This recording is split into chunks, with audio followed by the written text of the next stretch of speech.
Hello my demons and ghoulies. This video is going to be a little bit different today. It's actually a scripted video. But yes, from the title of this video, I want to talk about finding my love for art again.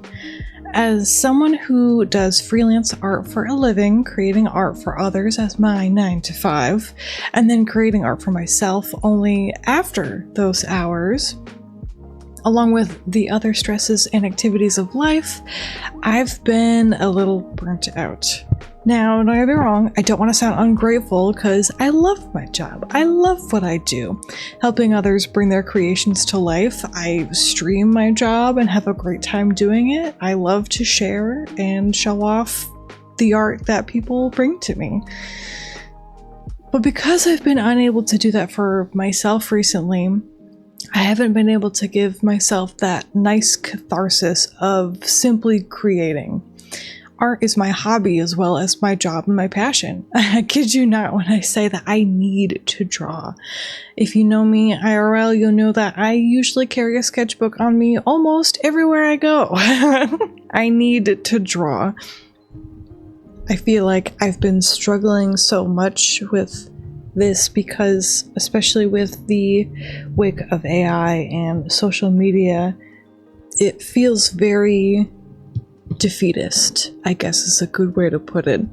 It seems like no matter what I am to create and where I post it and shout into the void, it seems like it just gets lost in a sea of basically everything else.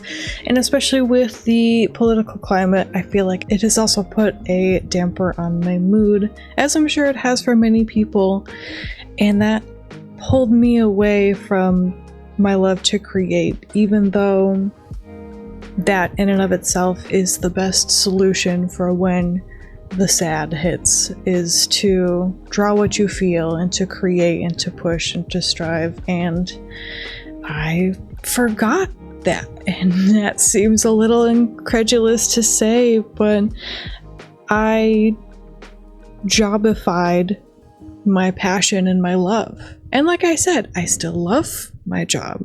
I will always love my job. I'm very thankful for my job, but I considered it a job instead of my passion, if that makes sense. And coming around out of this rut has taken me a little bit of a while to figure out, but with these side projects I can feel the effects and it's slowly turning back around, and now I feel a little bit more on the positive side. I've been focusing a lot on creating art based on my characters and the worlds that I've made, and while that's great, I often think back to when I just made art. A thought would pop into my head for an illustration and I would simply make it.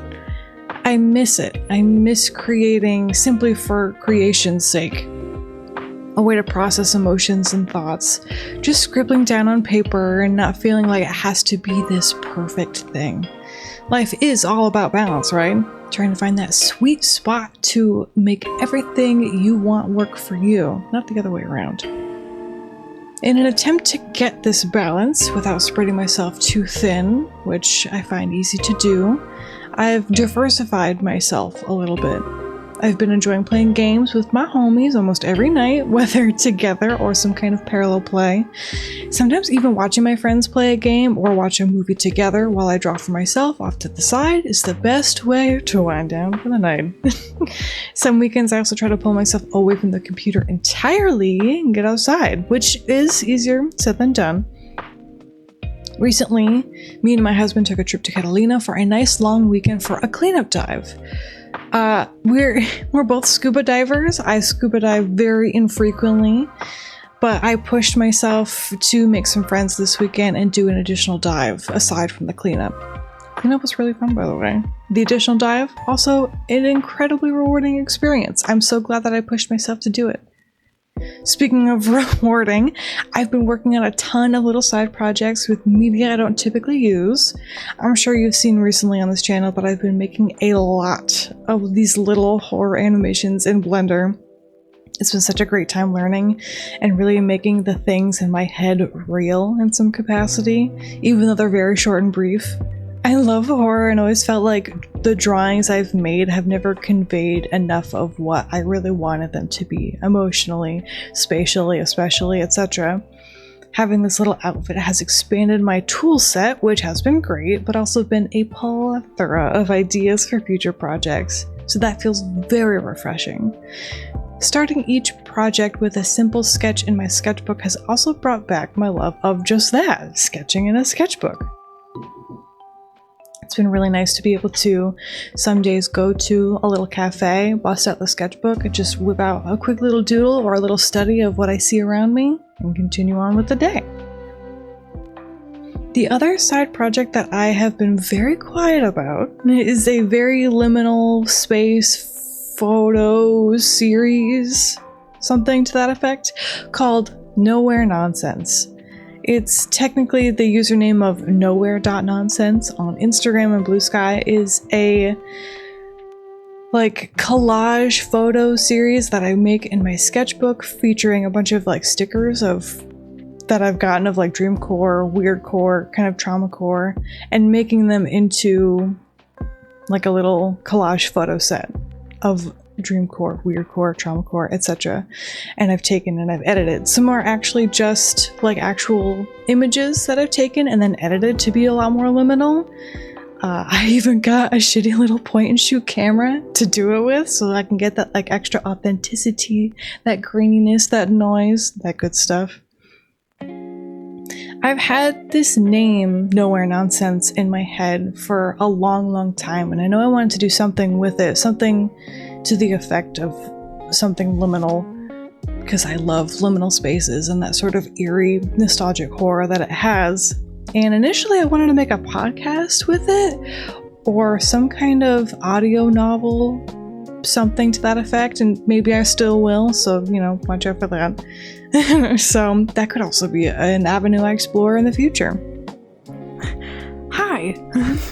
Hi, hello. I just wanted to interject really quickly and say that listening to the audio and then recording all of the B-roll footage in VR chat, it kind of dawned on me, speaking of venues and avenues to explore, I feel like VR chat is one really obvious one that I just didn't consider until now.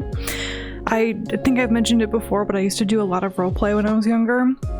All text-based, but I feel like VR chat would be a really great avenue for something like that.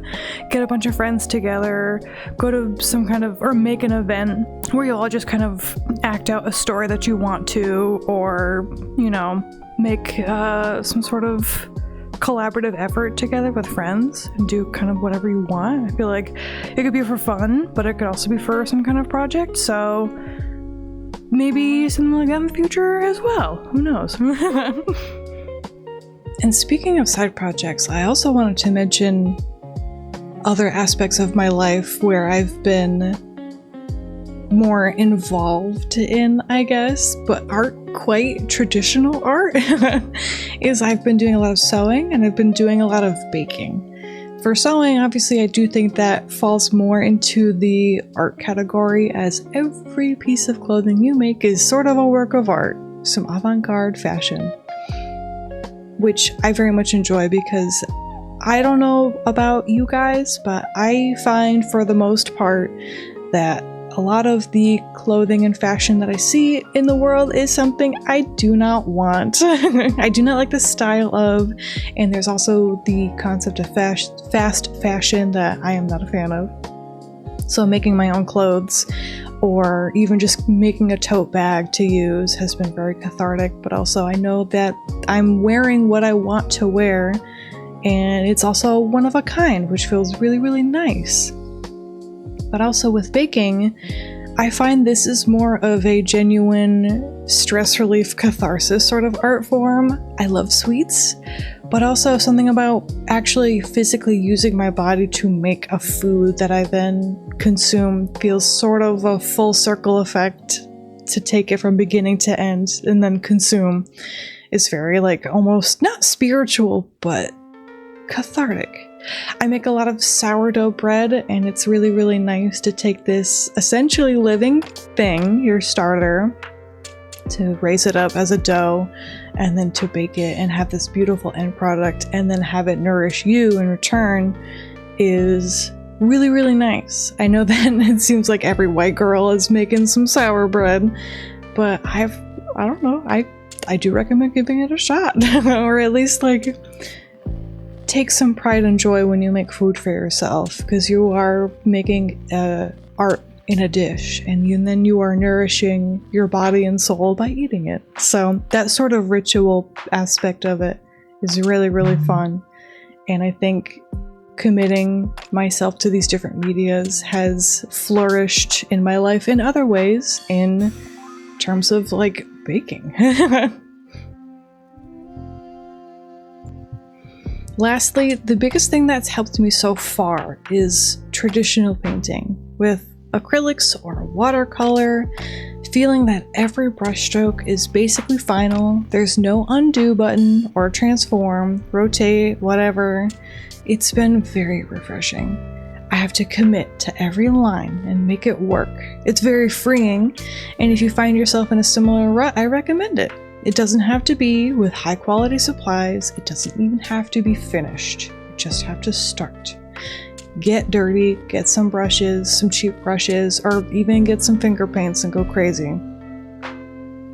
In a world where we can see thousands of artists all posting finished, glorious pieces at once on a single feed, it can be so easy to feel like you're falling behind, you're not posting enough, you're not making the best of the best, a home run, a succession every single time you hit the post button.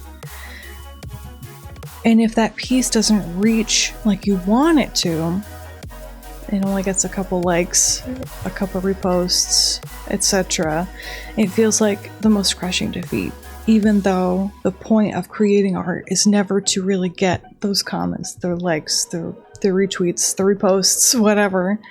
Not getting that can be really sad. You want to be able to share it with people. I know it doesn't pay the bills, but making art for you, and solely you, is really the key. What drives you? What makes you passionate? What do you want to see more of in the world? What makes you happy and actually feel happy and satisfied once it's been made? Does it drive you forward, or does it make you feel like a hamster perpetually stuck in its little wheel? I hesitate to say it's your selfish era or whatever, but I think of it more as self-care. You're nourishing your soul, and that helps drive you forward in multiple aspects of your life, or at least it does for me. I don't even know if I could call it self-care. It's just me, my life, my choice. It's a little hard to describe, I guess, in that way. Slowly but surely, I'm feeling so accomplished and proud of my work, feeling inspired and ready for future projects to come. I am not perfect. I am always constantly subject to horrible inner thoughts, as I'm sure most artists are, unfortunately. But allowing myself to the whimsy of just creating, using my hands in different medias, to get dirty, to try, to fumble, and smile all the way, has softened those voices. I am no art machine, but I was born to create. In a way, I am a powerhouse, a god, able to create what I want, as I see fit, whether it's good or bad. I just can. I know that this was very brief, but it's something I really wanted to touch upon. I feel like, especially in the wake of AI, this is something that has been on my mind a lot, and I figured other artists might want to hear from another artist talk about, because I know that's also kind of what I want to see. So why not, throw my hat in the ring, so to speak. I hope you enjoyed watching this strange little video. I encourage you to post a comment with advice that helps you get out of a funk, whether it be for art or for some other, media. What drives you? What do you love to create? I'd love to see what you think. Let me know. Since I also mentioned my sketchbook, and said sketchbook is almost entirely filled. Would you like a sketchbook tour? I see that done with a lot of artists. I thought it'd be pretty fun to sort of discuss what I draw and why. In the meantime, treat yourself to something nice. Stop and smell the flowers, and have a lovely day, night, or evening, wherever you are. Bye-bye!